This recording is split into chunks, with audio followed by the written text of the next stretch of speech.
kang nakita, ilabas mo na para malaman namin kung ano yan. And because you could not find any overpricing, or it because a witch hunt, a fishing expedition, or a political circus, na kunwari sa panahon na ito, ikaw yung craft buster, ikaw yung naghahanap ng katiwalian sa gobyerno. Well, tignan natin, in the following pages, I will tell you why you are a farce.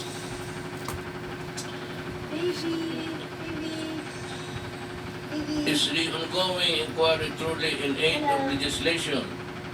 Yes. Or is it for political purposes? The simple fact is that the Blue Ribbon Committee has failed to produce anything to prove its accusation of corruption. Alam mo, Dick, madali masyadong, it's easy to accuse. It's easy to accuse somebody, government, just for mileage. Kilala kita eh. You have been there for so many years. Wala akong nakita well, except for ditong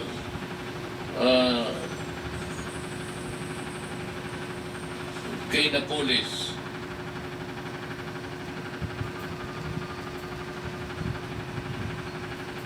Gusto kong malaman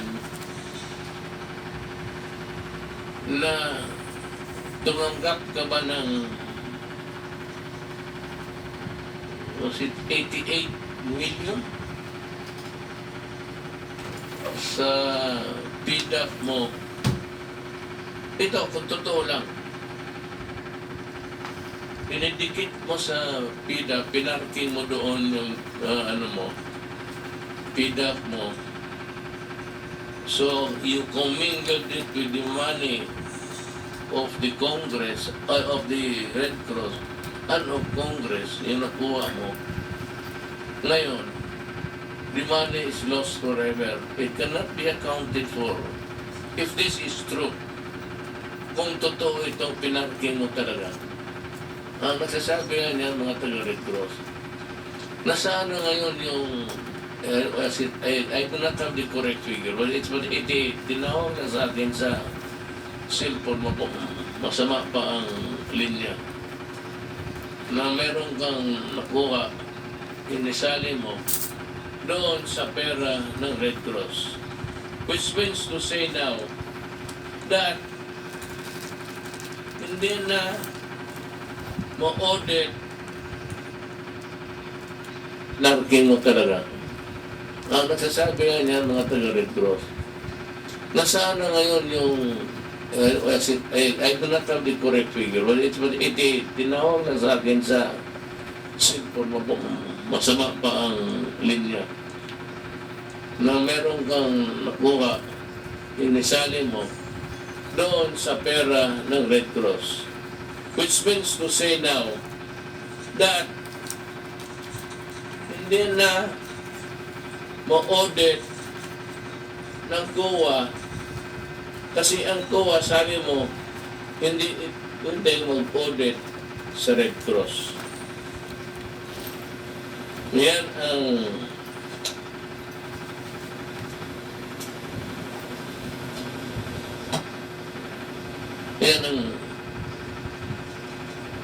kung totoo ito. Kung hindi totoo, patawarin na po. Pero kung totoo ito, you must answer it. Because I am really going to insist that COA conduct an audit sa Red Cross. You cannot escape that constitutional mandate. As a matter of fact, the mandate that you get to give me a yearly report of COA's wrongdoings or anong ginawa, hindi mo binigay. Doon ko pa sana nalaman. Kasi yun, ipapasa ko sa mga accountants. Kanto kuha. Maybe. Pero wala kang binigay. So wala kaming, government is left empty-handed. Paano, sige kahapon ng tao na kurat. Paano ka kailangan habulin ngayon? I-corrupt ka rin eh. Sabi ko nga, I am a chief politician, you are correct. I am a provinciano, you are correct. Pero our mission here, the joining government, is to go after politicians like you who have enriched themselves, milking government of its resources.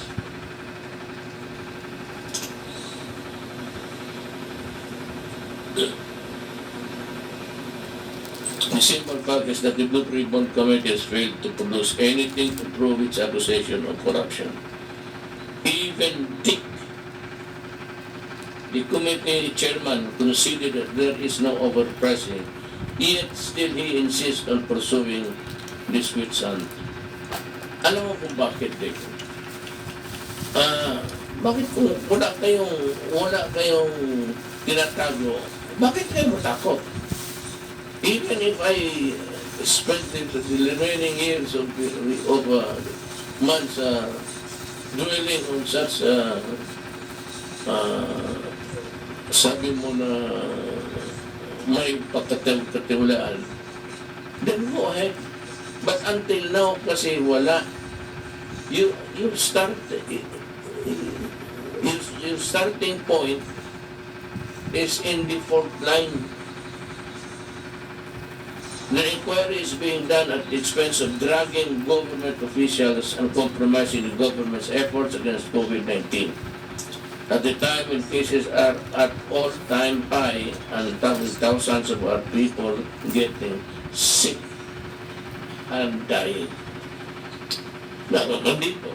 Instead of working overtime, nandito si Secretary Gomez, nandito si Secretary Doki, nandito si Director General. When they're supposed to do their homework kasi maraming questions and doubts about maraming medisina.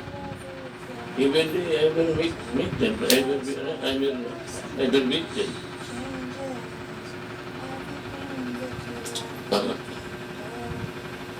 Ito talaga ang gusto nilang o gusto mo din mangyari. Sirain ang pangalan ko at ang aking administrasyon at guluhin ang COVID response ng gobyerno dahil malapit na ang anong gusto mong takbuhan. Gusto ko nga mag-one-on-one sana tayo kung may posisyon lang. Basta barangay captain na lang sa inyo. Your intentions are clear as a day. Important facts clearly presented in the recent hearing in the House of Representatives include statements made by the Commission on Audit. And I reiterate, for those who could not still accept the truth, walang overpriced na binili, walang na na-deliver lahat ang binili, nagbayad lang pagkatapos na-deliver ang mga binili. Ngayon, ginalagari mo talaga kung anong gusto mong makita. Akala namin it was really just a simple truth of finding out whether there was really prompt deliveries, prompt payments and all, and everything was in order. It appears to you now as you are grinding something that is really politics. Hindi, sabihin ko sa iyo, I will show you why in the next pages. Are you really a lawyer? Dick, maybe you should review your procedural law. Because if you do know the law, you should just have stopped and elevated it to the courts. Maski na with the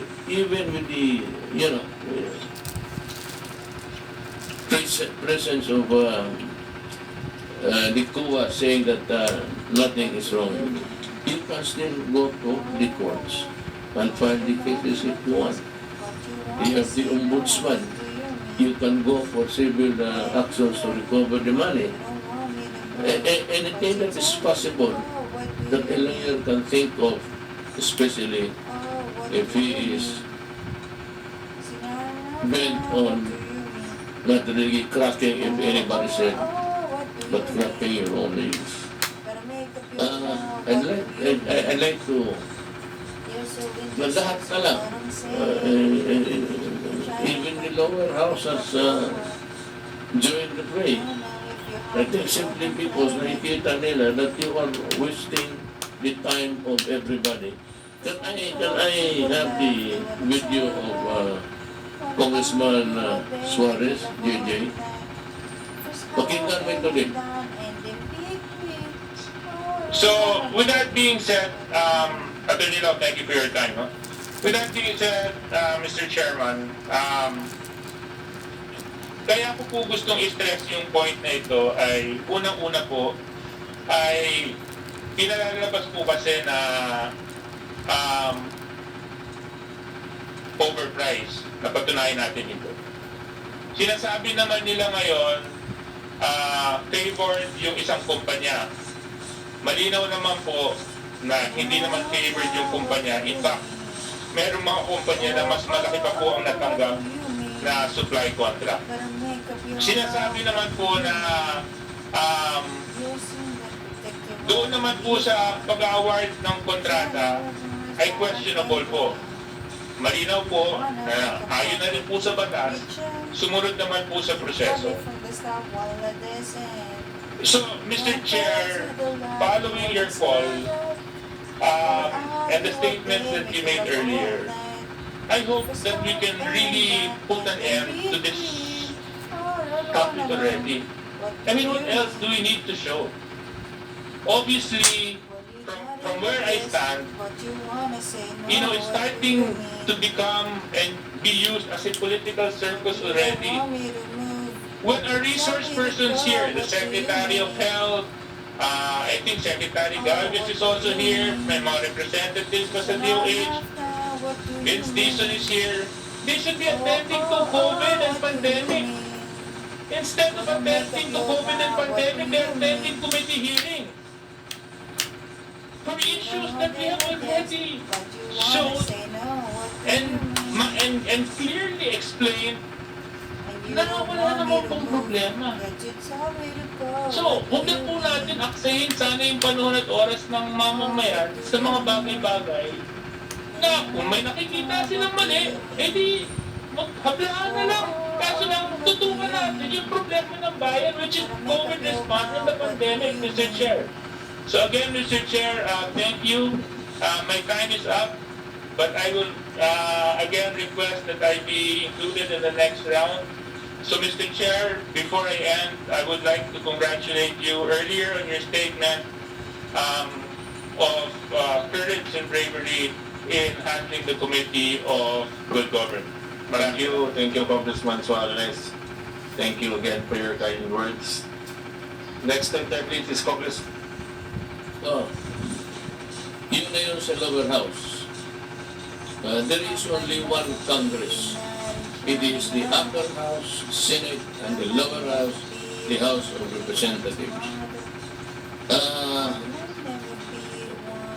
Pinakuna ka na.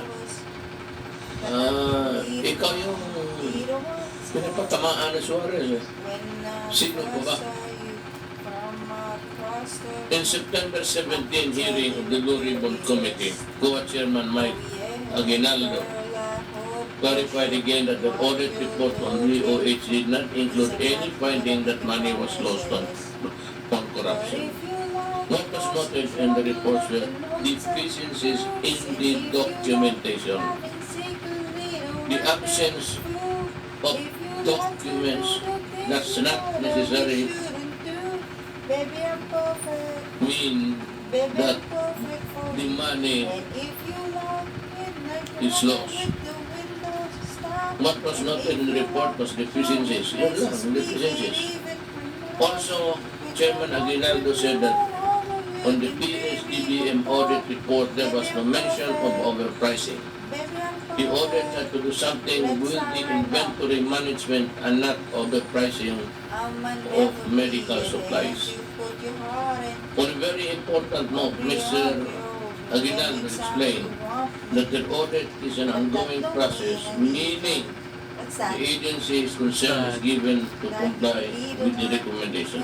One direction. According to NGOH, already submitted to them their action plan addressing some of the recommendations of the auditor. Chairman Aguinaldo noted the resolutions of the different issues will come not all the time, not at the same time, but one by one. But what is important is there may be some action plan to undertake. This is the right resolution of these issues. Our agencies will comply with the deficiencies and recommendations as provided in the process. Sadly, however, what others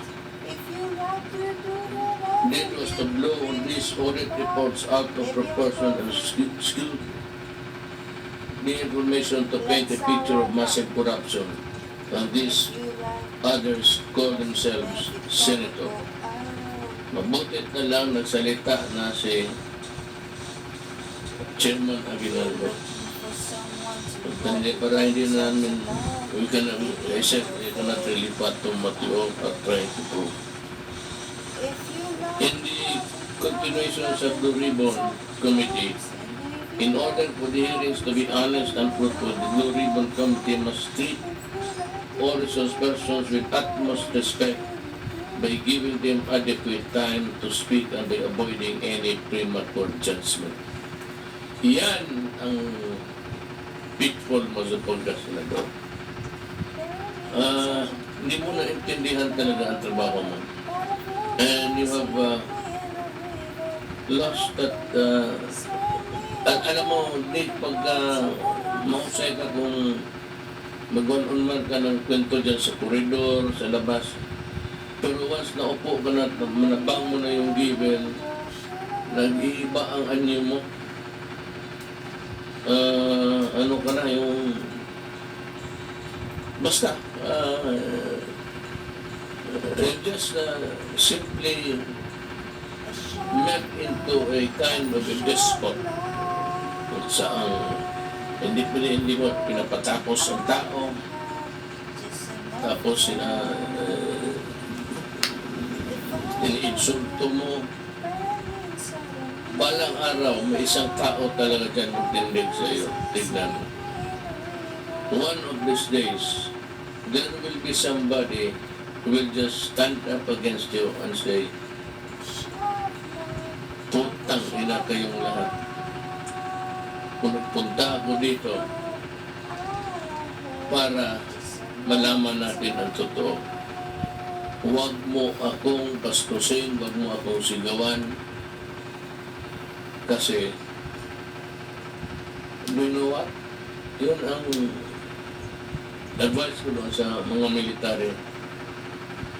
Keep the dignity of your rank as being soldier.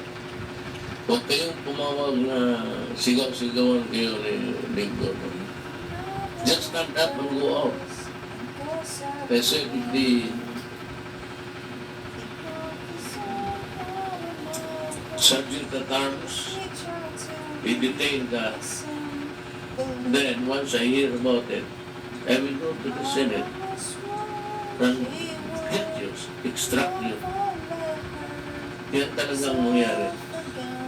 Then, Senator Gordon, we will be having trouble in government. Then, Mr. Gordon, we will be having a crisis. Then, Mr. Gordon, at the end of the day, it is the country that will suffer.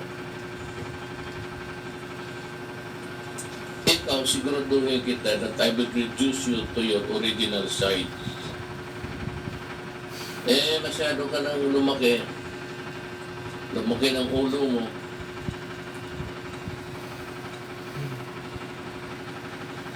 It's about time na, you know, isauli kita sa dati mong pagkatao.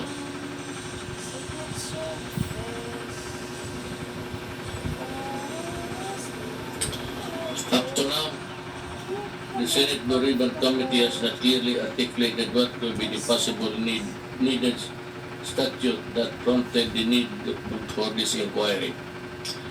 The ongoing Senate inquiry was done beyond the allowable exercise is patiently being conducted in the primary purpose of inquiring on possible violation of laws. Isa pa yan. Hindi mo alam. Yung ano ninyo, ang pinaka-weapon mo is contempt.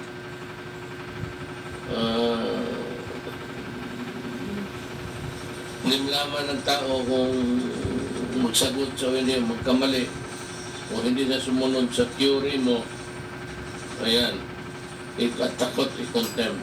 I said, one of these days, magbasahin ko lang para sa atin lahat, para abogado man tayo. In the same ruling, the Supreme Court referred to a case of John Watkins versus United States of America, whereby it is upheld that, I quote, nor is the Congress a law enforcement agency or a trial organ. These are functions of the executive and judicial departments of government. No inquiry is an end in itself. It must be related and in furtherance and of the legitimate task of Congress investigations, particularly solely for the personal aggrandizement of the investigators or to punish those investigated indefensible. Aggrandizement conducted solely for the sole purpose of aggrandizement. I will reiterate, if the Senate Blue Ribbon Committee thinks it has gathered enough evidence of corruption or malfeasance from its current inquiry, then by all means bring your case to the Ombudsman or to the proper courts. Huwag ka magpalangoy-langoy dyan araw-araw. Dinadamay mo lahat ang ano ba ang tingin ng pardon to the other senators. Ano ba rin ang tingin ninyo sa magtanong kayo dyan sa hindi na I will not offer anything, any statement. But if you really want to know how people size you up, then kindly go out and magtanong ka dyan sa ordinaryong tao kung anong tingin nila sa inyo.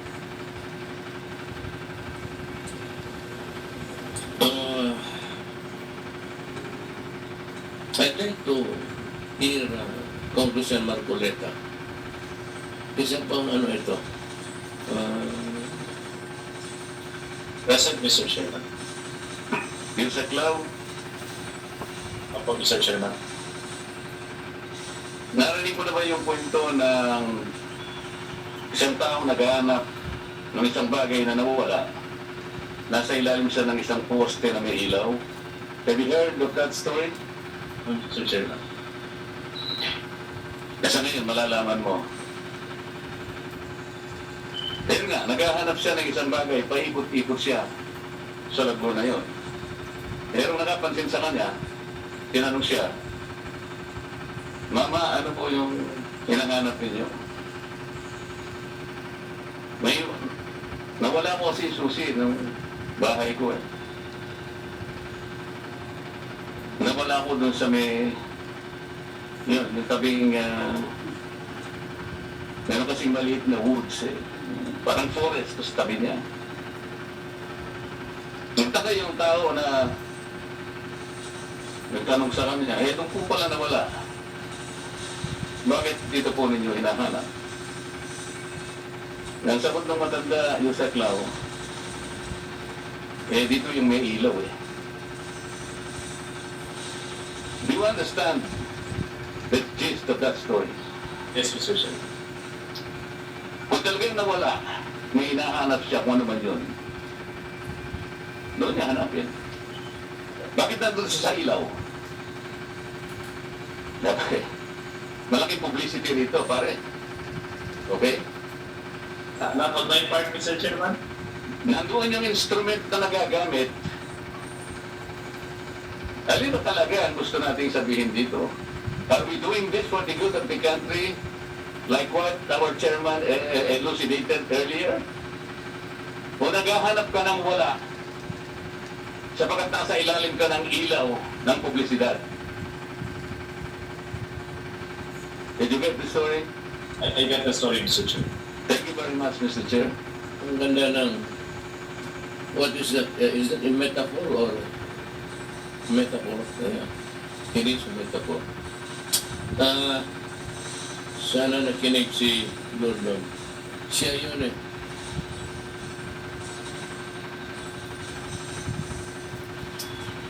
Now, let's go now to the Philippine Red Cross. When I asked for an audit of the Philippine Red Cross by COA, it is with legal basis under the Constitution and Republic Act number 172 of the Philippine Red Cross Act of 2009.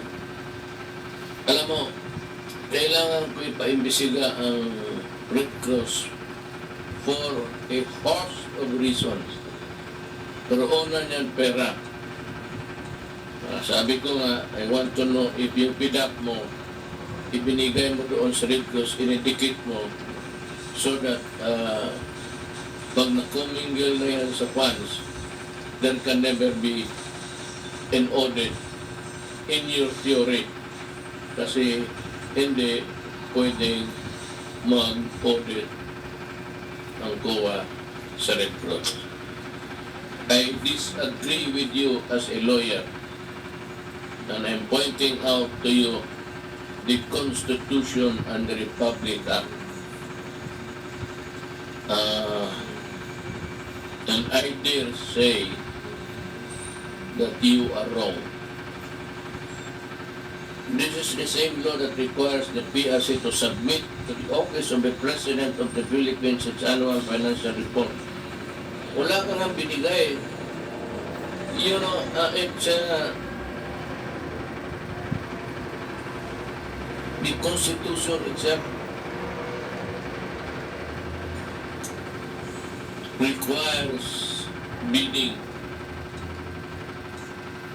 for every centavo that goes into the private hands for the purpose of charity, yung mga itong Red Cross, a very laudable entity. Kaya lang, all these years, hinawakan mo, you squat on it and destroyed everything, including its credibility. So I ask again, where is this report? In all my years as president, I have not seen even the shadow of that law-mandated report. That is actually an omission. That is something which you failed to do. At kung sabihin, wala kang responsibilidad yan. If it is required by law and you fail to do it and there's malice because you wanted to hide your crimes, paano mo ginastas, paano mo sinaipon yung pera sa Red Cross, then it becomes a case of anti-graft. Again, we are not attacking the Philippine Red Cross. We would just like to know if the resource says that the government has given to it is well managed. We're only asking for the same transparency from PRC Chairman Dick. Gusto mong transparency sa mga transaction? Kaya you're dwelling on formally? In the same manner, we would like also to see if there is transparency in the Red Cross under you. and you yourself in connection with the Red Cross functions, including maybe this disbursement of money. Bilang. On this note, I have already instructed the Solicitor General to write to COA Chairman Michael Aguinaldo to conduct an audit on the finances of the Philippine Red Cross. Now, from ano lang, there seems to be a hesitancy. Parang nag-hesitate si, well, again, that is a mandate of the Constitution even. You failed to do that, Mr. Chairman. Sorry, that's one of all others that you failed to do. That is a violation of the anti-graft and corrupt practices law. That is an omission. And that omission comes from the non-observance in the provision of the Constitution. But there are questions raised during the Congress hearing just today. I also would like to ask, are your testing facilities and equipment really as good as you say they are? Because I have heard of many false positive cases from your laboratories. Can you enlighten the Filipino people on this?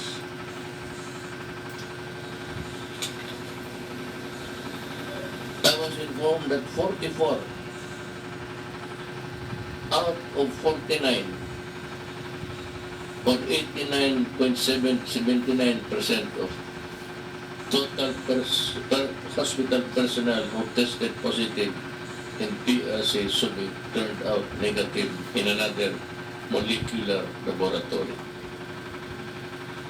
Mataas ito din, 44 out of 49. Bilang. In another test, Teka ni President. James, yes. apat lang. So 44 out of 49 or 89%. 89.7%. Moreover, ito hinahanap, hindi ako nalilito dito. Moreover, in the Presidential Security Group, 187 out of 213 or 87.79 of the PSG personnel tested positive in the PRC Manila laboratory but tested negative in their confirmatory test. Even officials of the Department of Finance have experienced the same Red Cross testing facilities. Positive today, negative the following day and the day after. Alam mo kung sino ito? Basahin ko ha. I have here the list of Department of Finance workers who tested false positive. I will begin with their cover letter. The Department of Finance had 13 cases of false positive PCR test results for COVID-19 from February 10 to 2021. 13 individuals were tested positive after taking PCR test from the laboratory of the Red Cross. After testing, the individuals decided to take a second confirmatory PCR test within 24 hours. All the individuals tested negative for COVID-19 after taking the confirmatory test. 2 individuals decided to take a third confirmatory test. The third test also came out negative for COVID-19.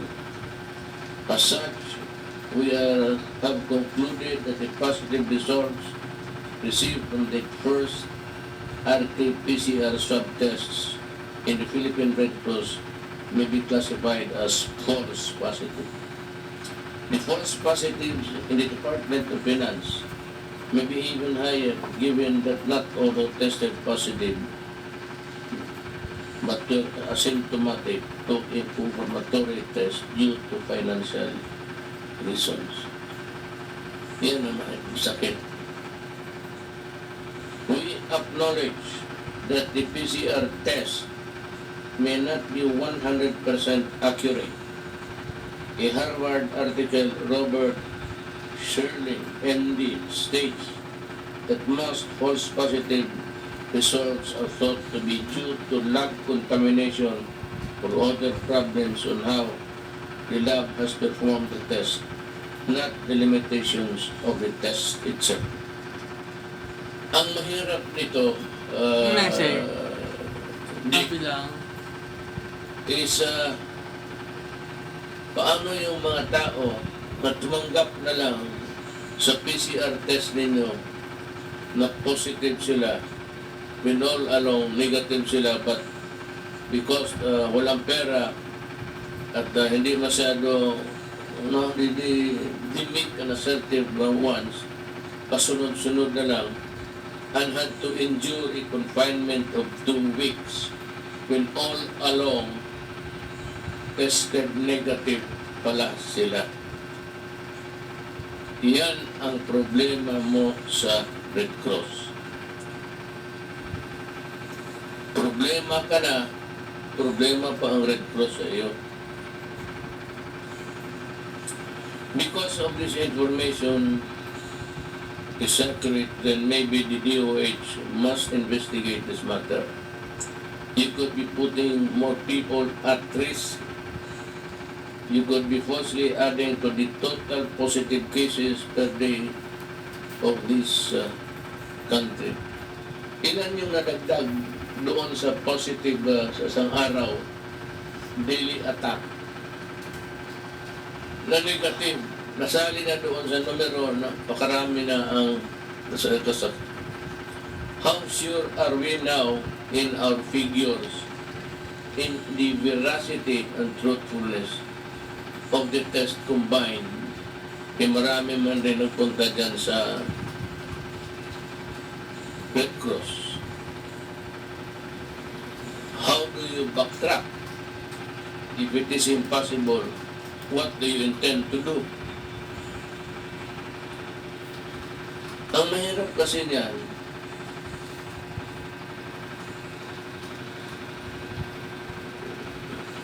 merong sa panahon mo sa Red Cross, may audit